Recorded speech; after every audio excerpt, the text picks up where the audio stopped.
Welcome, ladies and gentlemen, to another after show on AFTERBUZZ TV for Quarry, Season 1, Episode 5. It's called Coffee Blues, and we have a special guest. Stay tuned. You're tuning into the destination for TV superfan discussion, AFTERBUZZ TV. And now, let the buzz begin. That's right. We're setting the tone. We're going back to the 1970s, and we have Lacretia Lyon here today. Hey guys, I'm Lacretia Lyon, so you can always find me at LACRETIALYON anywhere on the internet since there is only one. That's right. Yeah. And no Courtney tonight. However, in her place, we have Kurt Yaeger. Thank you very much.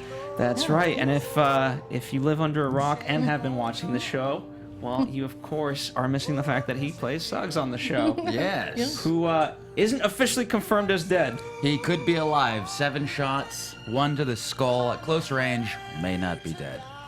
Well, you know, there's always a way. Yes. But we did learn a lot of, hopefully, maybe the truth about him in terms of his past and why he was a mark. Well, I mean, you know, what the broker talks about is a 13-year-old girl and a powerful person that didn't like that activity. No. But I don't know. I don't know if that's just him making an excuse. I think it's going to get deeper and darker. No, I don't know. I don't know. They never told you the backstory?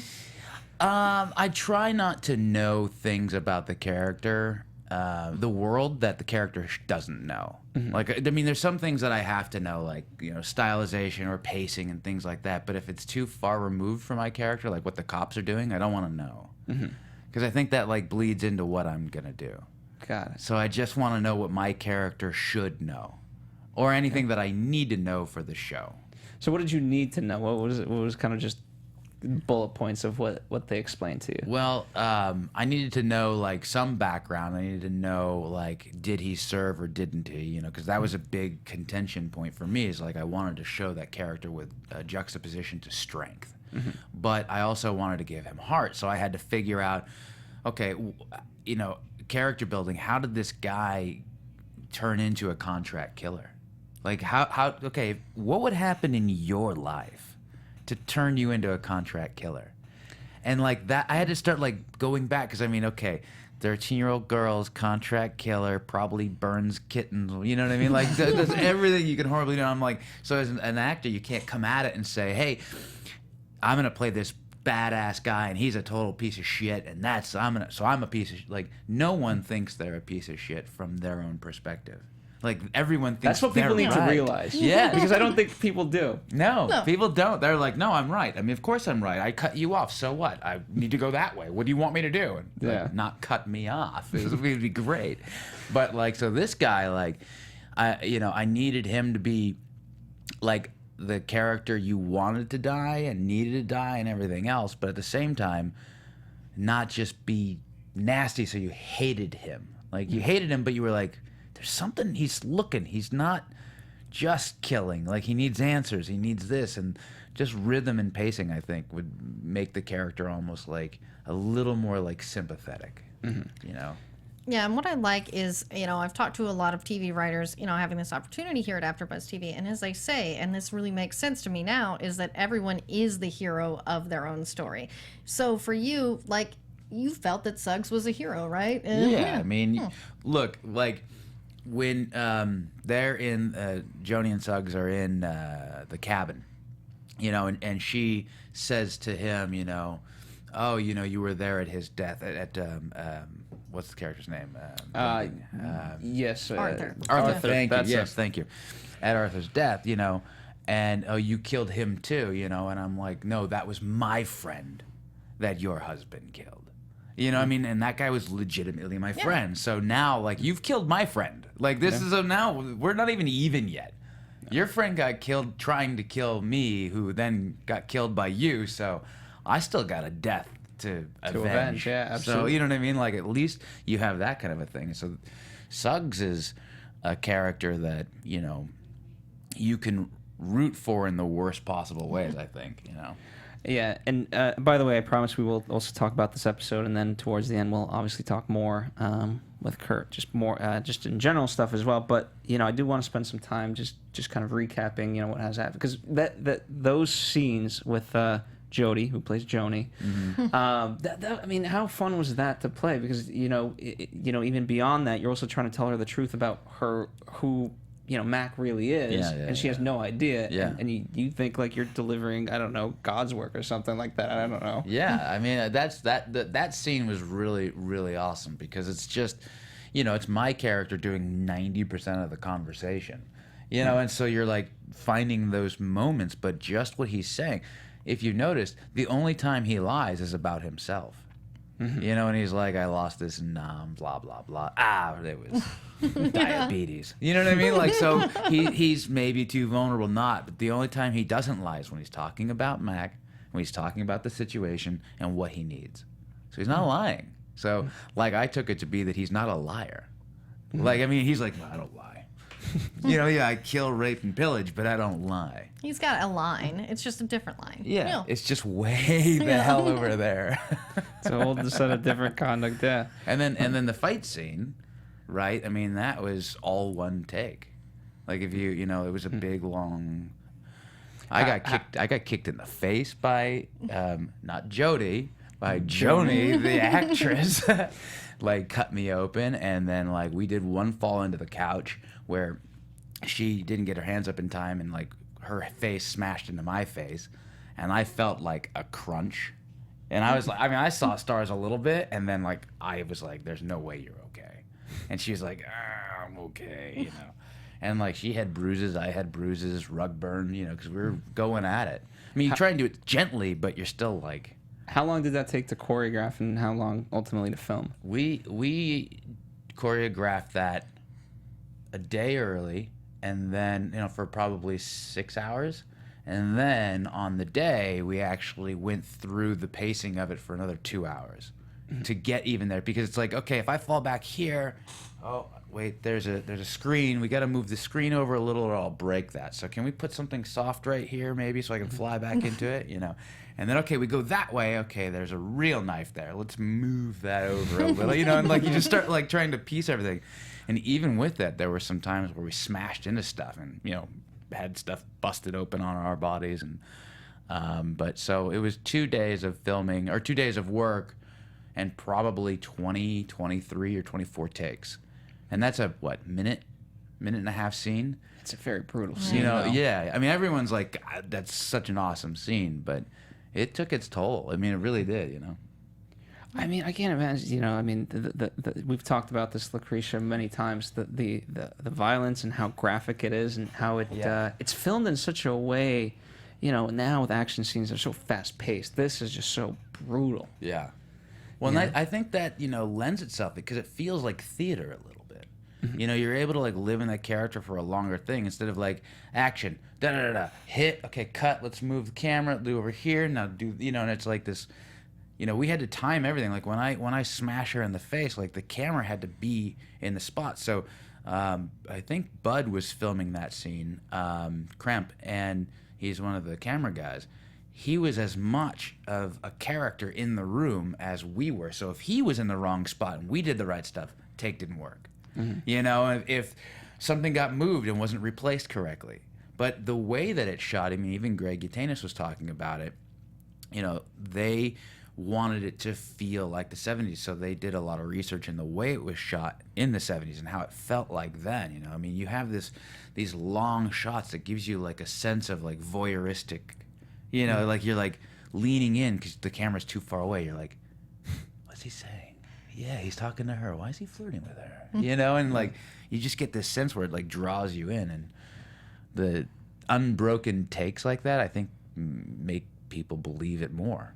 And it's harder on the actor for sure, but I mean, I did 10, 11 pages of dialogue as is right there, like, and you're just like, okay, don't mess this up. Absolutely. Yeah, you brought up a great point, and that's sort of like a telling of the 70s filmmaking, is it was all about voyeurism. I'm a big fan of the 70s in general, music and movies, so I started thinking about movies that I love from that time, like Easy Rider, Texas Chainsaw Massacre, stuff like that, and I was like, that is their style of filmmaking, and which is so interesting, is that, they were part of it, and you're just seeing what the cameraman is seeing, but it's just so real. And like you say, those long takes, it just seems so much better than, say, like now where it's like cut, cut, cut, and it does feel that way. Yeah, I mean, partly, I think the job of not just the cameraman and the director and even the writers, and especially the editor, but to an audience member, if you can make the audience forget that a camera is looking, you know, if now they don't realize that it's a camera moving. You know how sometimes they do too shaky and you're like, okay, the cameraman's shaking it. I get it. But you know, there's weird movements or it's a nice thing and you see a little bump and you feel it and it's like, that broke me out of it. But this is just sitting there, and so you kind of like, your eyes get drawn into it and you stop remembering that you're watching a show, and you're almost like, I'm peeping in a window and I can look in. I think they really achieved that. Yeah, because, you know, like you say, with the brutality and the violence, but it's not any more violent as, say, you know, an Ash vs. Evil Dead, or a show that's a little bit more hokey, you know, and blood and gore. And, you know, you see a lot of that on The Walking Dead, which I love, but at the same time with this, it's just so much more realistic. And to me, it's not that there's necessarily any more violence. It's just the way that it's shot is you feel like you're there, as opposed to some of the other, you know, choices in filmmaking. Yeah. Now, obviously, just even talking, you're obviously a fan of the show. It seems like you're keeping up, and you know, you're, even though your storyline's ended, you've kept up with the show. You in fact you haven't seen every episode, but you have access to every episode. Yes. I've seen everything through 5, and I could watch 6, 7, and 8, but I just haven't gotten around to it. Do you kind of prefer that to be with the fans on pace, or do you want to just like, I'm so curious how to turn that? I mean, I'm curious, but I do like having the conversation with fans. I have a problem with patience in general, you know what I mean? So if I pace myself with it, then I can go. Like if I actually watch it, then I'm gonna say, you can't wait. You watch what happens with the broker. I mean, you gotta, and I'd start like spilling the beans, and I'm like, no, don't do that. Just keep quiet. Well, that's excellent. Well, that's a great transition. You know, this whole episode has a backdrop of, you know, last time we had the Munich Olympics. This time it's more racially charged. And so, you know, Marcus, we've kind of been slowly getting to that place where he's now going to the white school, and just in the worst of ways, starting off school. Talk about a bad first day. It was just, I mean, like watching that, because I wasn't there for that day of filming because it was shot different times, and if your character's not in a scene, then you're not working those scenes. And I was like sitting there going like, why doesn't everyone just jump up on the bus and just kill those dudes? You know what I mean? Like I wanted to be there and like just rip their heads off of those bad dudes. But I mean, can you imagine like closing your eyes and putting yourself in that position? Like, of course you're gonna be embittered. You know what I mean? Like you should be. Like that's absolute dog shit. Like, I mean, you know, it's crazy. interesting, like because Mac had obviously the same sort of feeling that you're talking about in terms of you know, and for him it goes even further because that's Arthur's son. Like if I died, he'd be here for me and you guys, and I wasn't there for him. I mean, that's a heavy statement and a heavy burden that he's going to put on. So I think that'll play out. And what I love is that, you know, like we use the Munich, you know, on the background to, you know, sort of as a metaphor to what was going on in the last episode. And here they did the same thing. When Marcus is later watching TV, it's in the heat of the night, which I learned thanks to my mother watching the show with me. She's like, yeah, that's exactly sort of what's going on. Is Sidney Poitier is, you know, is coming in for desegregation. So it was just so poignant to have that on the background. It's sort of an Easter egg. And, you know, she's telling me how her first year of school was when that had started in East Texas, but I didn't realize it was later in Memphis. So to see this is sort of filling in, you know, in certain places, segregation, you know, or desegregation, I mean, people coming in, you don't realize if you weren't there how horrible that was. And that these are just kids, and these guys get on the bus to beat this kid in front of all his classmates. I mean, Marcus is dealing with much like, you know, his father Arthur or Mac, and that he's going to have some PTSD or, you know. Sure, yeah. These are traumatic situations. I mean, like, you know, you don't just gain like an experience and then it's like I have the knowledge of it and you go about your business. It lingers and it sits there, and you know, I mean, and it sits there generationally. Like it takes years and years and years for you to even shake that if you're dealing with it. So imagine not dealing with it and being told, you know, if you speak up, you're not a tough guy. Don't have any emotions. That's all. And then it's more and more and more of like, don't talk about it. Like, it's insane. That was the interesting. The conversation with Ruth and him was just.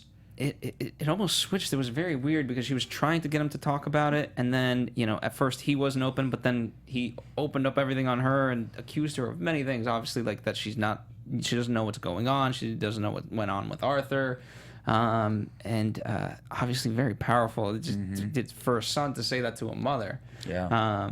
And yeah, I'm still trying to digest but that. That's the whole point. Like, once you get to a breaking point, you're just like, it doesn't justify it. Yeah. But it's a reasonable conclusion to having bottled all that up. Absolutely. And it all comes out at once. I mean, every single one of us has been in a situation where we got to the breaking point and then went blah, blah, blah, blah, blah, blah, blah, and went, damn, those were 3 things I wish I'd never said. And you're like, and that's what, he did in that situation. It's your ma. And he's doing it to the only person he has left. Wow. So that's a heavy... supposedly he still has Mac at least in his life. Yeah, but I mean, get what you like blood. Like, it's just different. Like, yeah, you were my dad's buddy over in Nam, but I didn't have a Nam with you. Yeah. So he doesn't have that bond that Arthur and Mac have. Absolutely. Lacretia, what are your thoughts on their discussion? Yeah, I really, it was so real to me because that is what a son would do with his mother, especially just after losing his father. It hasn't been that long, just a couple months, we know on the timeline. So it's, who would not react that way? He's confused. He's seen something horrible. He doesn't feel protected.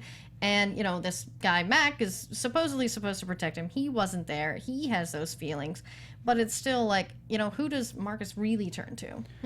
I agree with you there, although it's the way that it could have gone is that, I don't know, he could have just, taken it on somebody else because, in that situation, when you don't have a father, and this is me from personal experience, you want to protect your mother no matter what. You know what I mean? So the last thing you would want to do is turn on her. Right. But you would turn on somebody that perhaps just down the street didn't deserve it at all. Right. So, that's that's an interesting point. Yeah. So, but now, obviously, this also kind of lends itself to Joni sneaking around there trying to find the money, and now Marcus, in a way, has been tipped to something. He obviously doesn't know what it is, but there's something. The fact that he even brings that up, and now obviously Ruth is going to be thinking about it as well. Right. And I think slowly things are going to start to unravel. Yeah. How do you guys kind of predict, perhaps? Well, you kind of know. How can I predict? Well, actually, I'm going to make a prediction here. Well, but what about you, Lacretia? How do you see this playing out? Who's gonna really start to be the main catalyst in this? Is it going to be Joni? Is it going to be Ruth? Or is it going to be Marcus, really? I think it's going to be Marcus because I saw him clutching, his dad's night bag, and I feel that he may know more than he's letting on because maybe his father did confide in him, as he might. He can't talk to Ruth because I don't think she has any idea of this money. It doesn't come off that way. No. So I'm thinking maybe Marcus knows more, especially when he was clutching it and thinking about it, and he was bothered by the fact that Joni was looking through his stuff. Mm-hmm. Yeah. That's a good way. Yeah, and I think they would have had that bond. I imagine it would have been a tough conversation, but hey, I got to do something tonight, son. So just no matter what happens, here's a contingency plan. Right. I'm just scared of that. To think about it. If you're the kid, you're like, wait, well, what are you saying? Thanks, Dad. Great. But buy me some baseball cards. Yeah. But yeah, it's gonna be interesting. I give Joni credit for the hide and seek type of play. Yeah. And this time I'll count to 100. You go. Yeah, it showed how smart she really is in thinking through that. And I love how the little girl is just playing. She has no idea what's going on in actuality.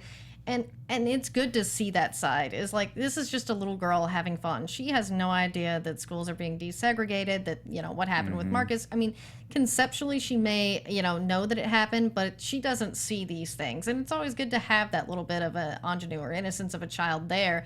So you're like, oh, it's not all that bad. There are these nice little moments. Now let me ask you this, and this might be tougher because we're all white. Sorry if you're listening, but let me ask you this: from Marcus's perspective, if does he start to question of okay, Joni's white, she's digging through our stuff, and if he does know about the money, okay, she's trying to get the money, and then Mac, who's also white, wasn't there for me, even though he said he would. Right. No matter, you know what I mean? And do you start to then like just just by the nature of what you see in these images, just be like, I hate all white people? I think it's plausible. I mean, if you have enough experiences that give you a conclusion that isn't being proven opposite of on a regular basis, then you're going to start concluding one thing over another. I don't think it is a racial thing. I think it's actually human nature. You know what I mean? Like, if you are, someone hands you food and every time you reach out, you're shocked. You're going to stop reaching out for food no matter how hungry you are. Yeah. So, you know what I mean? Even though it might not happen this time, you're still not going to touch it. So I think that's just human nature. So that's totally plausible. Yeah, exactly. I mean, and plus, he is a child. And so in his child mind, he saw these white people do this on the bus, beat someone senseless, have no reason for it. Then he sees Joni, going through his dad's things, which he may assume is she's looking for that money if he does know anything about it. And then you have Mac, who wasn't there for him and, in his mind wasn't there for his dad either. And yes, his mother doesn't believe that way. Obviously, they're her friends, but, she has to work. She's not around. So this is what he's getting. And he probably, didn't see him have any relationship with his friends, but if he did, that's what he's probably discussing with them is like, why are we desegregating? Why do we need to be around these people? All they do is hurt us. So I can see his perspective. No, exactly. Well, transitioning into a little bit more Ruth. So Moses is he's sort of following her, and we don't get as much. We just get little bites here and there. But maybe not the exact last time, but in a previous episode, we had that great scene where he's like, I'm getting too close. We still don't know quite what that means, but I think it'll be interesting to see how it plays out in this regard. And again, since you keep... I mean, without giving anything away, what did Moses do? Because the broker isn't putting him back on to, like, full... attack mode anyway. You know what I mean? Like if you say he's like, nah, I'm not gonna let you do this, you owe me, you do this, you do. So something else happened with Moses and his background. So I think that'll be something that you guys can pay attention to, seeing if that comes out. That'll be interesting. Because I mean, like you see that relationship is contentious. Like Buddy is a disaster in his own way and lovable in his own way, but Broker has no problem with Buddy. Buddy's great. The broker's eyes. I think Moses is just unpredictable. He just gets too violent. Yeah. Does his own thing. Yeah. That would be my guess. I don't know. What about Lacretia? Yeah, Moses is one of those characters that I'm just really wanting to see that unravel and just see what he's about. Because as we know, with Buddy, we understand his story, and I'm really upset that he hadn't been in the last two. Barely seen him. He was my favorite. But yeah, with Moses, I really want to know what he's about because... he's a little bit crazy, a little bit off, but then there's still that cool side to him. So what's that about? I don't know. We got to figure out. I know. You just have to tune in. I mean, but here's the crazy part. Like, in a good way, it's, some of these things will probably not even ever be answered, nor do they need to be, but there's like, as viewers, there's this inherent need, like, tell me, I need to know. Yeah. And that's what makes it fun. Well, I mean, that's great because you have this depth of character that you guys can watch and say, not everything is spoon-fed. No. You know what I mean? You're sitting there getting all this information, but then you're like, if you described like this room to your friend, right? You'd be like, this is the studio, this is the place, and everything else.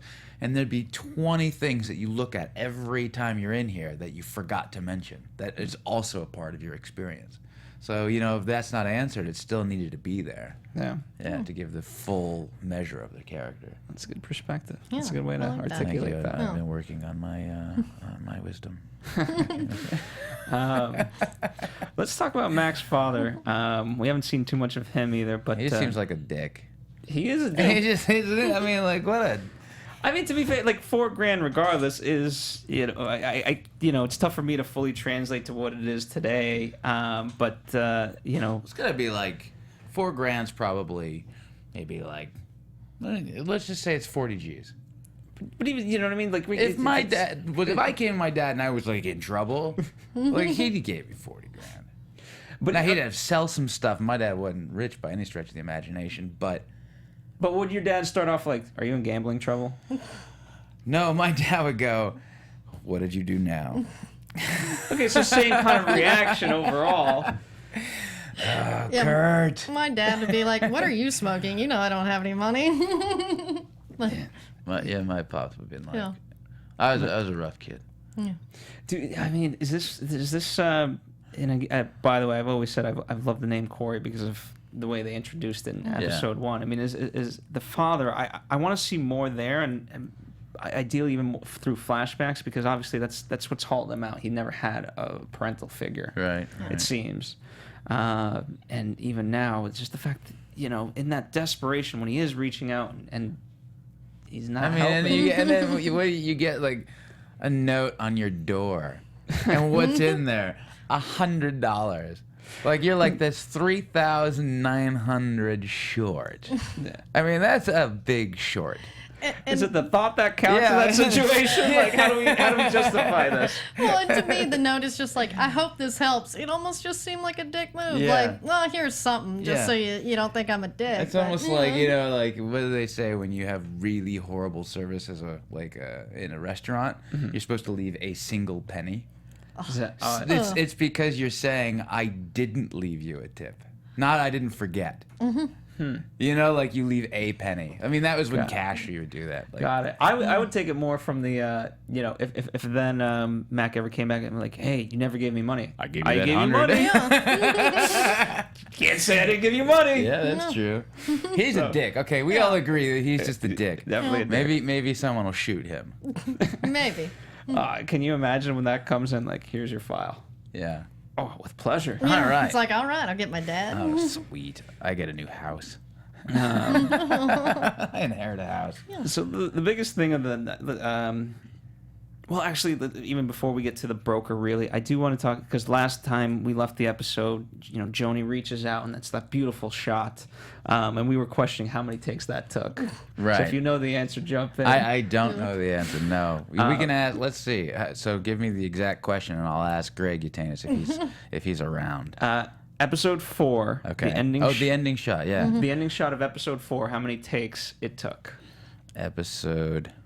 See, this is live. Yeah.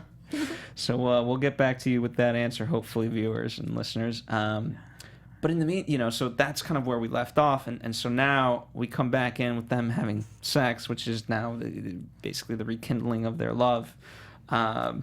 They're right back in it. Yeah. I was like, oh, I guess they forgot everything as the episode started, and I'm sitting there watching this uncomfortably with my mother. It's like, all right, that happened. What's uncomfortable about that? Is that the definition of true love, when you can just forgive everything and start fresh? I don't think it's true love. I think it's experience, and they just both went through. I mean, this is what, days and days and days. I mean, I don't know how many days, maybe, 4, 5, 10 days total, like, give or take. You go through that. At some point, everything, you know how, like, you have bad situations, and then at some point you just go, like, this is the worst day, and you just start laughing, and you just look over at someone who you might have gotten in a fight with, had a car accident, woke up missing, like teeth and everything else, and you're just laughing because there's nothing left for you to do but that. And I think that's what it was. It was just like, like, I've got nothing, you've got no. Okay, let's go at it. Like, let's. I think that's what that is. I sort of felt it was too, or it's like Deadpool. It's crazy matched her crazy. It's sort of like they just sort of belong together because they're too screwed up for anybody else. Yeah. Mm-hmm. Fair enough. Well, again, I say, like, now I like her being on our team, though. Now, again, that's why she's going after the money and things like that. I think she is smart. Yeah, as I say, I wanted her to be more like Skylar White in Breaking Bad, and I see that now. Yeah. Yeah, the supportive wife. Yeah. So, but yeah, even from her perspective, like, she still wasn't ready when the broker came of like, I gotta go, and she's like, are you gonna be okay? And he's like, just so cryptic, like, if I don't call by 2 or if I don't do this by 6 a.m., then here's a gun and all that, and you can, again, just from her perspective, you can totally see it.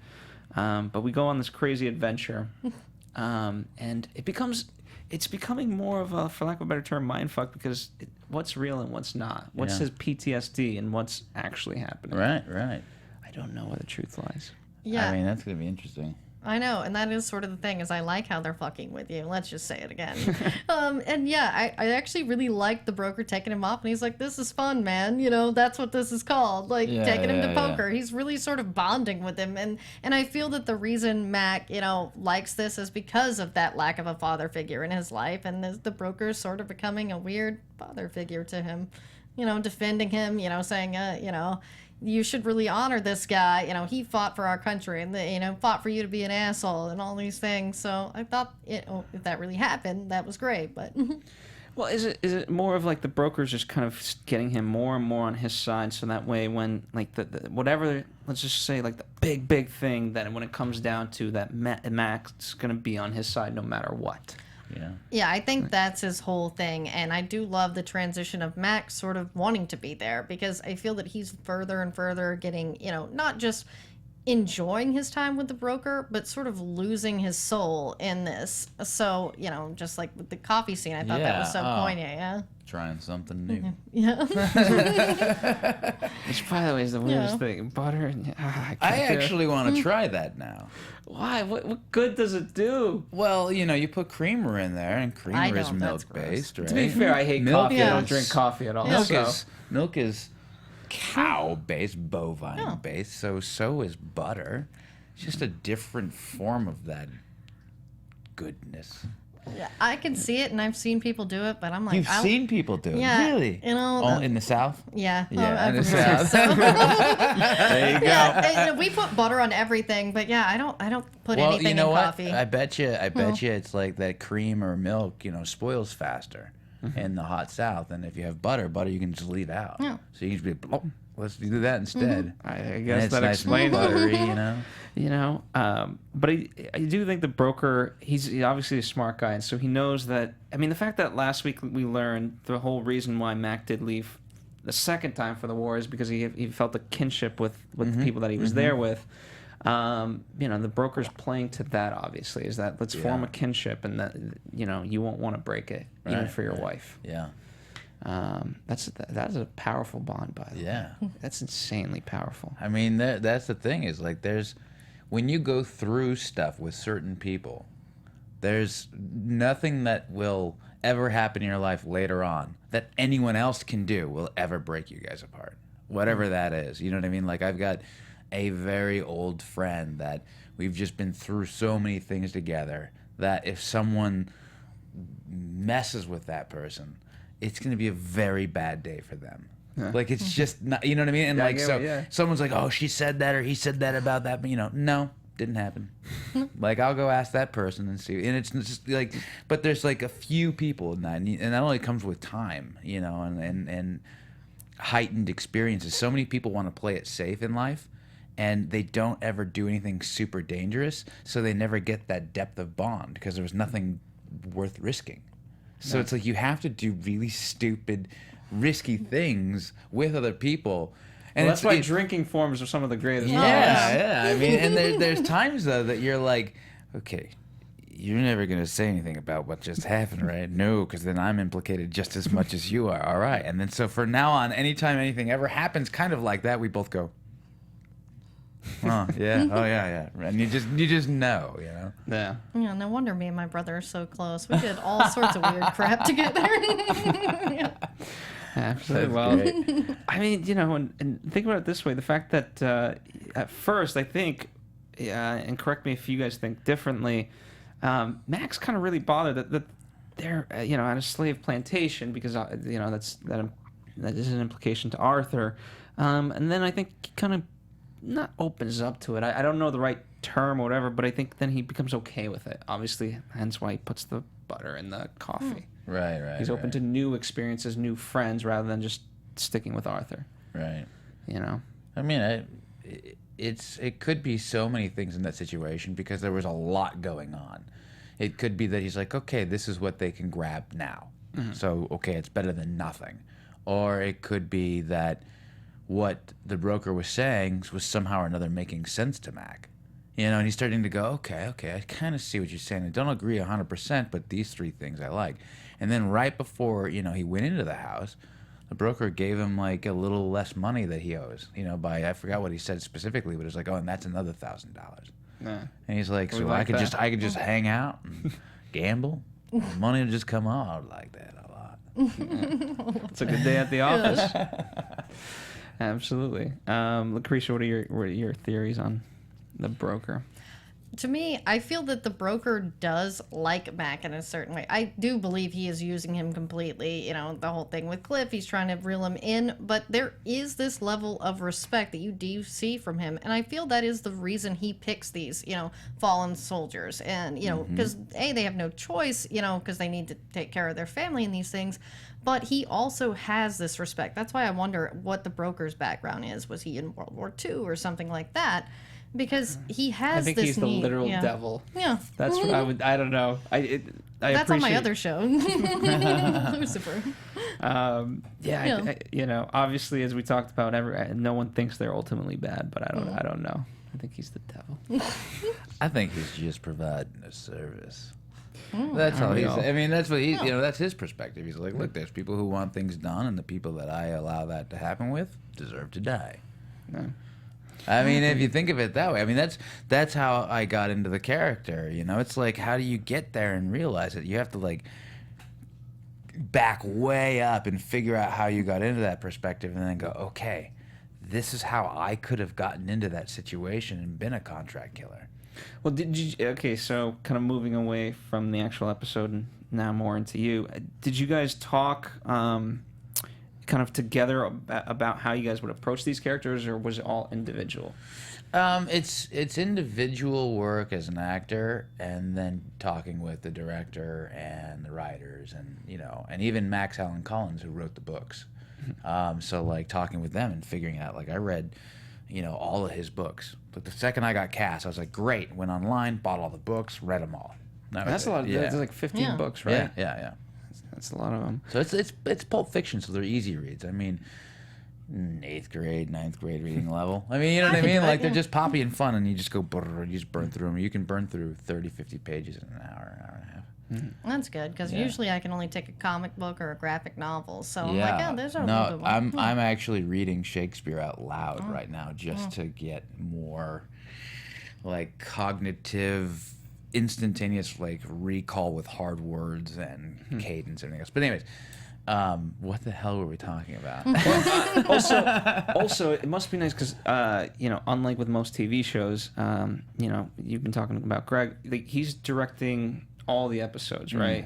Yeah. So it's great to have a single director because this doesn't happen in TV a lot. No. And he's done Banshee before, which is Yeah. another Cinemax show that we cover it here as well. So You guys ever had Greg on? I don't think no. Oh, you guys have to have Greg on. We'd love to have him. But so what's it like working with him, and what's it like He's to a have that dick. consistency? He's like Mac's dad. He's a dick. No. Greg's great. Like, the consistency is fantastic because he knows the characters as much as you, and he knows what he wants specifically. But I think the best thing about Greg is he has like a sense of coolness, like of like being calm, and like you're like, hey Greg, what do you think of this? Yeah, let's try that. And you're like, okay, you like that? And he's like, that's good. So it's always like you're wanting to like be a better actor because of how chill he is, and like he'll let you like try things and you back up from it, and it's really comforting to go to set where you know the director, you know, because when you do, you know, multiple episodes of a show, you don't work with the same director. Yeah. You know, you're like, I'm working with this one and this one and this one, and I have no idea what he's going to say. What if you did it that way? And I'm like, that's not what the character would do. I know, but we'll just try it. Can you go, "Ugh," you know, and you're like, that's not what he would say. Like, it doesn't do definitely that. should have done that. Yeah. Oh. Like when he pulls up to the motel, that would have been like, oh. I think this is it. You know, and but what you know, it's nice to like sit around and go, what do you think he'd do here? Why would he do that? Like, what's the background? And there was even parts where I was like, no, it has to be that way, and then he'd let you explain your position. And if you had a logical place that you came from, he's like, okay, I could see that, and he'd let you down that path. He wasn't afraid of, like, there was no ego, there was no fear of like, no, it's got to be my way.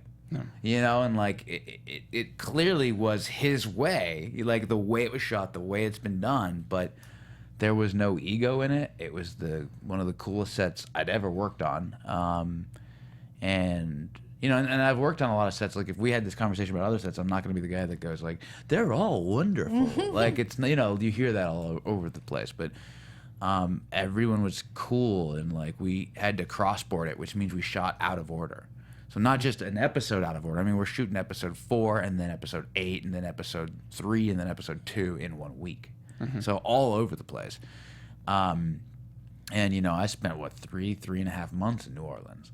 So you get to live with these people and go out to dinner with them all, and like as a crew and cast, and like just hanging out. And I ended up hanging out a lot of times with Andy and Richard and why am I blanking on his name right now? But another guy from the stunt team. Like, I hung out with them a lot because we had a lot of fun, and it was like, hey, can I do this? Can I try that?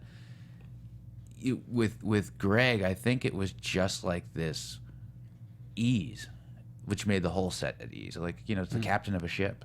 No, you got to be calm. If you're not, if you're like, come on, guys, you're like, everyone's like, whoa, what are we doing? You're stressed out, and Greg's like, that's fine, it'll work.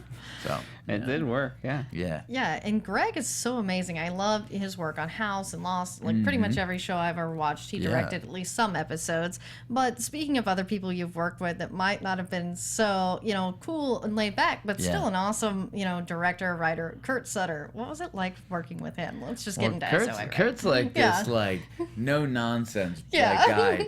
He talks so much shit, like, but like online and everything else. Like, he's just brutal. Like, he just gets to the point and says what he wants. But you know, he did me not a favor, but like, I mean, he wrote me into the show. Like, I got to be on his show, and I hope that he's happy with what I did. Well, I know he is, but you know, I think that he's like one of those eccentric characters that like outwardly is, people would say, oh, he's harsh, or you know, he's, if you ever follow his like Twitter or his feeds, like it's like gnarly, but that's like, you know, I don't want to spoil Kurt's image. Like, that's like out. And if you're the few people on the inside, then you're like inside for life. You know what I mean? It's that kind of thing. You know how it's like, you know, the one super tough dude who's like scary, you don't mess with, but then like if you go behind closed doors, he's like, oh man, yeah, I like watching Steel Magnolias. And you're like, you know, and he like lets his guard down a little. I think that's like Kurt. You know, where it's a little more like that. Yeah, he's like Jerry Jones, who owned the Dallas Cowboys, who I worked for the Cowboys, so, and everybody thinks he's this bad guy, but he takes care of his people. You know, that's why Tony Romo still has a job. So I like hearing these stories. Kurt has a heart, because, I mean, he's got a heart for the people who deserve having a heart for. Exactly. Like, the people who are shitters, he's going to come down on. And he doesn't care. He's like, what are you going to do to me? Like, I mean, what are you going to do? Nothing. A whole lot of nothing. Absolutely. And you know, you and I were kind of talking before the show started about you know, you've got various roles coming up, and how you said there were similar roles. And so what did you mean by that? And well, sometimes, you know, you get cast in a very, like, I get cast a lot of times as like a bad guy. I don't know why. I think I'm a sweetheart. Am I nice? Yeah. Are you okay, comfortable sitting next to me? And you're there's nothing wrong. There's nothing. Well, according to Hitchcock, remember, the killer always pets the dog. Which means, really? I didn't know. I didn't read that about Hitchcock. Yeah, because that was the whole theory of, like, you know, because the stereotype is, oh, the bad guy kicks the dog. No. The bad guy gets ingratiated, you know, into the household, and then he kills everybody. I'm trying to think of, like, M is for Murder. I'm thinking, I'm going through all the movies now, like, right now live. I'm like, I'm like, okay, interesting. I forget the original question. No, I get the point. I get the point about the murderer, because I think, like, I have like a seriousness to me, but then I'll look at you and smile, and you're like, are you being nice, or are you actually being intimidating? Yeah. But similar roles, I'll play that. Like, that's mostly a bad guy, mostly someone who's rough around the edges. You know, I don't want to say which characters on which shows because they're still coming out, but I play not a bad guy in one of them. Okay. Yeah, very, very. That's cryptic as can be. Yeah. I am not bad in one show. Just any show. TV has so many shows, we don't even know which show. Yeah. Could be the Real Housewives of something. I am going to be on the Real Housewives of Kurt Yaeger soon. It's going to be a very interesting show. All of my exes are showing up. Shot in Utah. You know. Hey! Oh, that would be a funny show. That would be great. I actually want to do a TV show, a reality show. I will only do this reality show. It's okay. Ready? You ready for this? Mm-hmm. Kurt in space. Yeah. And we raise money, and I really go to Russia and get on the ship to go to space and like train as an astronaut and do it, and it's a reality show. Well, Lance like Bass be joining you. How crazy! Yeah. Like if. Like, I think that could, come yeah. on, that would be the best show ever. I mean, everyone would tune in. Like, it's a reality show about some guy who shouldn't be going to space, who's going to space. Like, I mean, like, there's nothing more. Isn't that a near Matt Damon death. movie? Yeah. Yeah, I can see that. That's like, no, that you're thinking like The Elysium Martian. or whatever. Oh, Or just pretty much any Matt Damon in space. You're like, Yeah. this guy is just gonna get lost. yeah, he's gonna get. Well, Yeah, I think that would be a show. That would be the reality show I could do. Okay. Kurt in space. If All right. anyone has $20 million, because that's how much it costs to go on a Russian ship. We just got to get the ad space. Oh yeah, And then, we you could know, totally do it. Sell against it, we'll be all right. I mean, it'd be a year before I could do it because I'd have to, I mean, I know at least basic applied calculus. I was getting my master's in hydrogeology. So I can handle the math side of it. And then I think I can handle the physical side of it. But it still would be very difficult. and I thought I had a master's in something weird. What's your master's in? It's in kinesiology. Yeah, We're that's mostly right. specialized in sports psychology. Yeah, yeah. But yeah, hydrogeology. What Yeah. exactly does that mean? Groundwater science. Yeah. So you're here to save the planet. Well, yeah, you know, you're I Captain mean, Planet. You should water play him. wars are coming up next. Yeah. That's what we're going to be fighting over in the next 100 years. But yeah, groundwater science. I like doing dam removal. So you have dams. We've been a dam building society for 80 years. And they get built up with silicates behind them, and then it becomes a non-usable dam and dangerous for downstream ecology, so on and so forth. Yeah. Well, you're very interesting. Your shirt, Challenge Athlete Foundation. Did you wear that specifically, or did you just happen to have it? I have it, but I mean, I try to support a lot of different charities. Challenge Athletes Foundation is an organization that raises money for sports equipment for people that are disabled at some capacity. You could be super disabled or a little less disabled. So hand cycles. I mean, hand cycles cost like $3 or $4 grand, and if you're disabled, chances are you're not making a lot of money anyway. So how do you even stay remotely physically active so that you stay healthy if you have no means to get the device in the first place? But they do like triathlons, which I'll be doing at the end of this month. I went to New York and I ran up the Empire State Building with Challenge Athletes Foundation, so that was 86 stories. I did it in 20 minutes and 19 seconds. And they're just a great organization that does a lot of good work, and most of the money goes to where it's supposed to go. It's like a good ratio of it. You know how some are like shady. Yeah, $80, Yeah. 80% to me. Yeah, exactly. 20% to nothing else. They do a lot of events and things like that because I think what's good about them is they get equipment to people, and they have grants that they give away, and they just give away equipment and give away content. But what's great is they host a lot of events. So like you could be totally able-bodied and go to their event and just compete, and just run along with disabled people, able-bodied people, and it's about like that exposure. You're getting like, I didn't know someone with MS was that, and then I learned about it. So then when I meet someone back home that has MS, then I can talk to it from a, not like, oh, should I ask him what's wrong? Should I not ask him? Now you're more comfortable, which makes everyone more comfortable. So they have a bunch of events that kind of like opens up the world of disabilities for both disabled and non-disabled How many people. events a year, give or take? I would guess 40 to 50. I mean, they do a lot of events. So they have small ones, big ones. like they have almost like one every surf. weekend. Yeah, they have like surf camp for sometimes, and then they have like a bike ride that goes from San Francisco all the way to L.A. No, actually all the way to San Diego.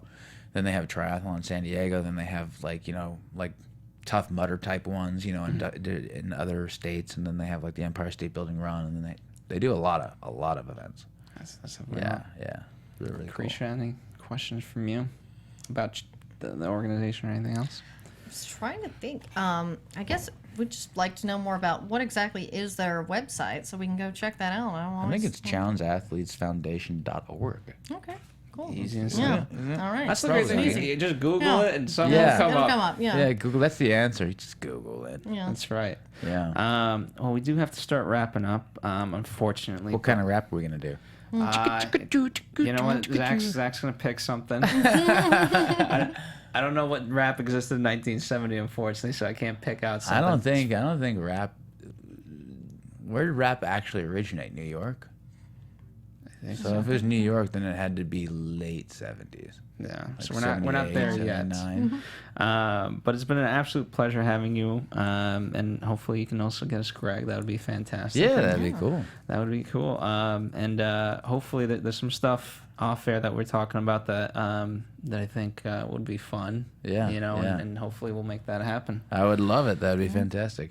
In the meantime, where can people follow you for more specifics about this mysterious show where you're a good guy? Oh, I can tell you the different shows I'm on. So at least I won't give tell us you those. which ones. So we got The Shooter, we've got Lethal Weapon, Pure Genius, and NCIS LA, Oh yeah. and then Quarry. Of course. Yeah. All right, so definitely check those out in the coming weeks. Yes. As Kurt appears on those. Lacretia, where can people follow you? You guys can always find me at LACRETIALYON anywhere on the internet, since there is only one. You know what? I'm going to find the one other Yeah. one. I've going looked. Scoured, and James scoured the internet too. Listen, I believe I can find anything, and I'm going to find it. You gotta get it. And of course, follow us here at AfterBuzz TV, Facebook, Twitter, Instagram, and Snapchat, and all that. Leave a comment below. Let us know what you guys thought about this episode. Also, let us know what you know, any further questions for Kurt, you know, or anything like that. Yeah. Comment below. Let us know what you guys thought about it most, you know. And of course, keep tuning in, and we'll see you for the next episode. From executive producers Maria Menounos, Kevin Undergaro, Phil Svitek, and the entire AfterBuzz TV staff, we would like to thank you for listening to the AfterBuzz TV network. To watch or listen to other after shows and post comments or questions, be sure to visit AfterBuzzTV.com. I'm Sir Richard Wentworth, and this has been a presentation of AfterBuzz TV. Buzz you later. The views expressed herein are those of the hosts only and do not necessarily reflect the views of AfterBuzz TV or its owners or principals.